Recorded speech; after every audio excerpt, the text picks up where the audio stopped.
Welcome back to my channel Lalita Kannada ವ್ಲಾಗ್ಸ್ಗೆ ಸ್ವಾಗತ. ಇವತ್ತು ವಿಡಿಯೋನ ಸ್ಟಾರ್ಟ್ ಮಾಡ್ತಾ ಇದ್ದೀನಿ. Happy earth day. ಇವತ್ತು ಇಂಟರ್ನ್ಯಾಷನಲ್ ಅರ್ತ್ ಡೇ.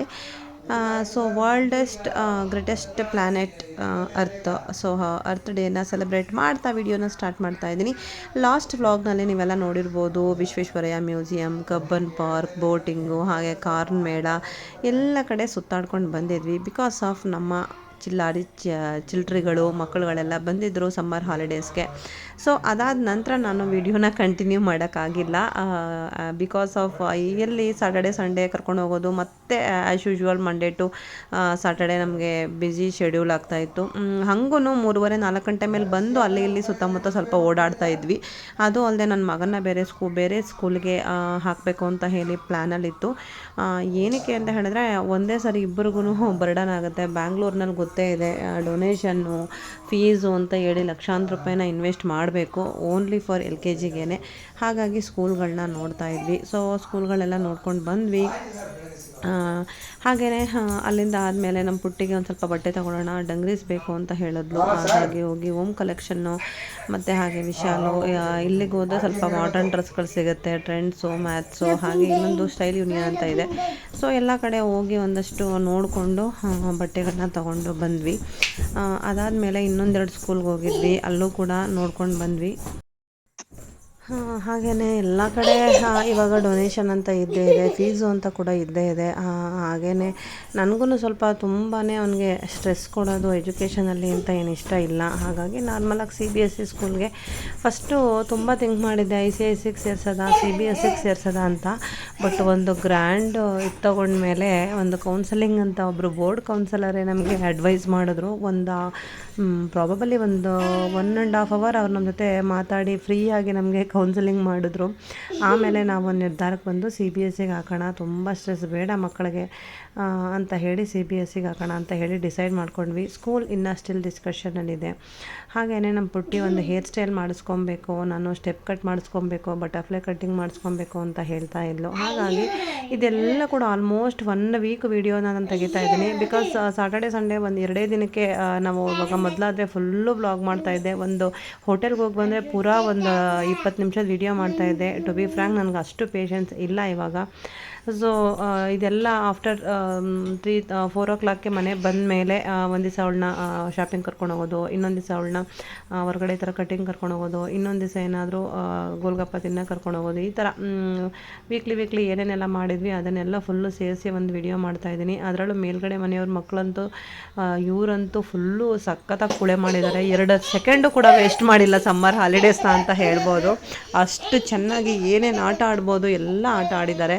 ನಾನು ಅದಕ್ಕೆ ಬಿಟ್ಬಿಟ್ಟಿದ್ದೆ. ನಾವೆಲ್ಲ ತುಂಬ ಆಟ ಆಡ್ತಿದ್ವಿ. ಇವಾಗಿನ ಸಿಟಿ ಮಕ್ಕಳು ಆಟ ಆಡೋದಕ್ಕೆ ಇಲ್ಲ ಅಂಥದ್ರಲ್ಲಿ ಅವನೇನೋ ಮೇಲ್ಗಡೆ ನಮ್ಮ ತೇಜು ಬಂದ್ಬಿಟ್ಟು ತುಂಬ ಫಿಸಿಕಲ್ ಗೇಮ್ಸ್ಗಳನ್ನ ಆಡೋಕ್ಕೆ ಇಷ್ಟಪಡ್ತಾರೆ. ನನಗೂ ಕೂಡ ಇಷ್ಟ, ಹಾಗಾಗಿ ಕಳಿಸ್ತಾ ಇದ್ದೆ.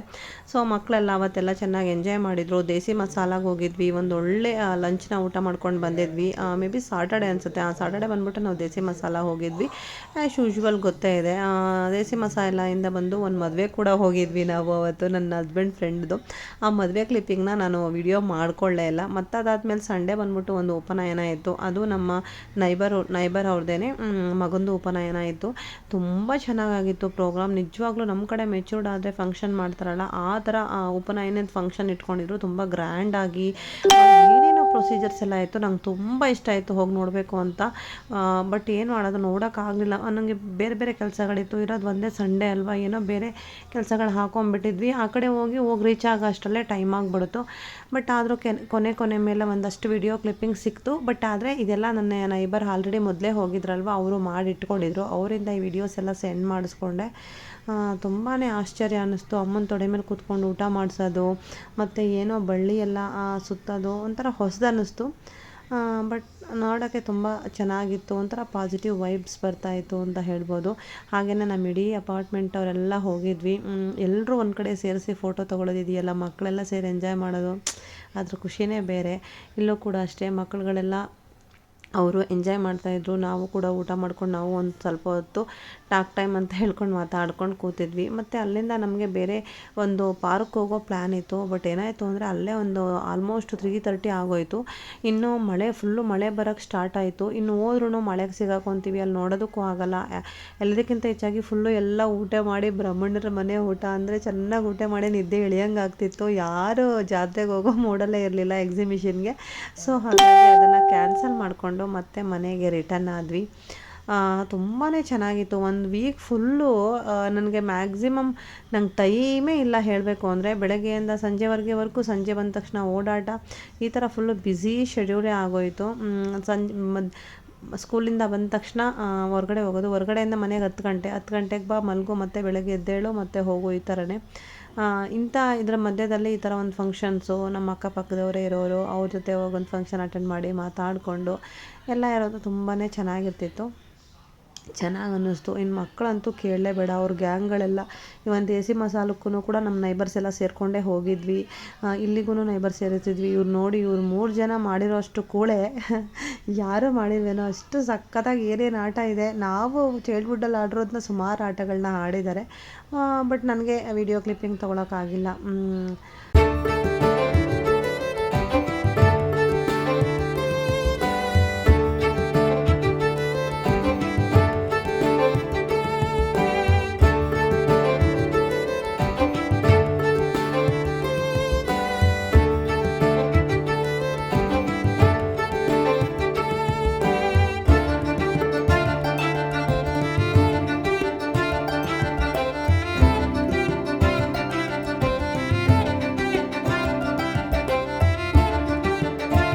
ಇದೆಲ್ಲದರ ಮಧ್ಯದಲ್ಲೇ ನನ್ನ ಮಗನಿಗೆ ಆಲ್ರೆಡಿ ಸ್ವಲ್ಪ ಫುಡ್ ಪಾಯ್ಸನಿಂಗ್ ಥರ ಆಗಿ ಮಧ್ಯರಾತ್ರಿ ಎದ್ದು ವಾಮಿಟ್ ಮಾಡಿಕೊಂಡು ಎಲ್ಲ ಇದು ಮಾಡಿದ್ದ. ನಾನು ಅದನ್ನು ವಿಡಿಯೋ ಮಾಡಿರಲಿಲ್ಲ.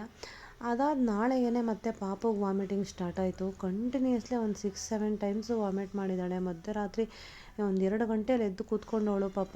5 ಗಂಟೆವರೆಗೂ ವಾಮಿಟ್ ಮಾಡೋದು, ಎಲ್ಲ ವಾಮಿಟ್ ಮಾಡ್ಕೊಳ್ಳೋದು, ಸುಧಾರಿಸ್ಕೊಳ್ಳೋದು. ಪಾಪ ಮಲ್ಕೊಳ್ಳೋವಳು ಮತ್ತೆ ಏನೋ ಪ್ರಾಬ್ಲಮ್ ಆಗಿ ವಾಮಿಟ್ ಮಾಡೋಳು.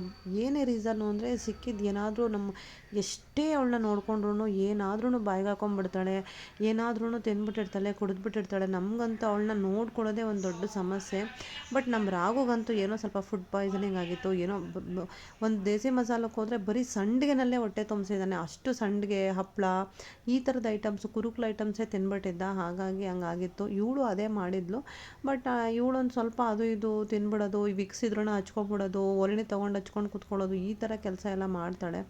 ಅದೊಂದು ಭಯ. ಅದು ಇಂಥದ್ದು ಮಾಡಲ್ಲ ಅನ್ನೋಂಗಿಲ್ಲ. ಲಿಫ್ಟಿಗೆ ತೊಗೊಂಡು ಮುಖಕ್ಕೆ ಬಳ್ಕೊಳ್ಳೋದು, ಮತ್ತು ಅದನ್ನೇ ಸ್ವಲ್ಪ ತಿನ್ಬಿಡೋದು. ಕೈಯಲ್ಲಿ ಇವಾಗ ಒಲೆನಿ ಮುಟ್ಟಿರ್ತಾಳೆ, ಮತ್ತು ಅದರೊಳಗೆ ಬೇರೆ ಏನಾದರೂ ತಿನ್ನೋದು, ಕೈ ತೊಳಿಯೋಂಗಿಲ್ಲ.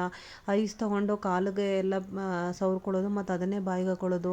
ಬರೀ ಬೇಡದೇ ಇರೋ ಕೆಲಸನೇ ಮಾಡ್ತಾಳೆ. ನಿಜವಾಗ್ಲೂ ನಮ್ಮ ಪುಟ್ಟಿ ನೋಡ್ಕೊಳ್ಳೋದಂತೂ ಒಂದು ದೊಡ್ಡ ಟಾಸ್ಕ್ ಅಂತ ಅನಿಸ್ಬಿಡುತ್ತೆ. ನನಗಂತೂ ಈ ನಡುವೆ ಅಂತೂ work, professional life, personal life, to be frank honestly ನನಗೆ ಯಾಕಾದರೂ ನಾನು ಜಾಯ್ನ್ ಆಗಿಬಿಟ್ನೋ ಅಂತ ಅನ್ನಬೇಕು. ಅಷ್ಟು ಬೇಜಾರು ಮಾಡಿಬಿಟ್ಟಿದ್ದಾಳೆ ಇವಳು. ಎನಿವೆ, ಆದ್ರೂ ಇಷ್ಟೆಲ್ಲ ಆದ್ರೂ ಕೂಡ ಏನು ಮಾಡಿದ್ದಾಳೆ ಮೇಡಮ್ ಅಂದರೆ, ಮತ್ತೆ ನಾಳೆಗೆ ನೋಡಿ ಐಸ್ ಕ್ರೀಮ್ ಕೊಡಿಸು, ಪಾನಿಪುರಿ ತಿಂತಾಯಿದ್ರು ಮಕ್ಕಳೆಲ್ಲ, ಅದರಲ್ಲೊಂದು ಖಾಲಿಪುರಿ ಕೊಡು ಅಂತ ತಿನ್ನೋದು, ಹಿಂಗೆ ಮಾಡ್ತಾಳೆ. ಅದರಲ್ಲೂ ಅಜ್ಜಿ ತಾತ ಇದ್ರಂತೂ ಅವಳು 1-2 ಸಾರಿ ಐಸ್ ಕ್ರೀಮ್ ಕೇಳಿದ್ರೆ ಐಸ್ ಕ್ರೀಮು, ಒಂದು ದಿನಕ್ಕೆ 2 ಲಾಲಿಪಪ್ಪು, ಬಿಸ್ಕೆಟ್ಸು, 1 ಪ್ಯಾಕು, ಈ ಥರ ತಿಂದ್ಬಿಡ್ತಾಳೆ. ಸೊ ಎನಿವೇ, ರಾಯಲ್ ಮಾರ್ಟಲ್ಲಿ ಸ್ವಲ್ಪ ಶಾಪಿಂಗ್ ಮಾಡಿಕೊಂಡು ಹಾಗೆ ಸ್ನ್ಯಾಕ್ಸ್ ತಿನ್ಕೊಂಡು ಗೋಲ್ಗಪ್ಪ ತಿನ್ಕೊಂಡು ಮನೆಗೆ ಬಂದ್ವಿ. ಇದಿಷ್ಟೇ ಇವತ್ತಿನ ಫುಲ್ಲು 1 ವೀಕ್ ವ್ಲಾಗು ಅಂತ. 1 ವೀಕ್ ಫುಲ್ಲು ಚೆನ್ನಾಗಿ ಎಂಜಾಯ್ ಮಾಡಿ, ಆದರೆ ಹಿಂದಿನ ವೀಕು ಕೂಡ ಒಂದು ಕಂಪ್ಲೀಟ್ 2 ವೀಕ್ಸ್ ಚೆನ್ನಾಗಿ ಎಂಜಾಯ್ ಮಾಡಿದ್ದೀವಿ ಅಂತ ಹೇಳ್ಬೋದು.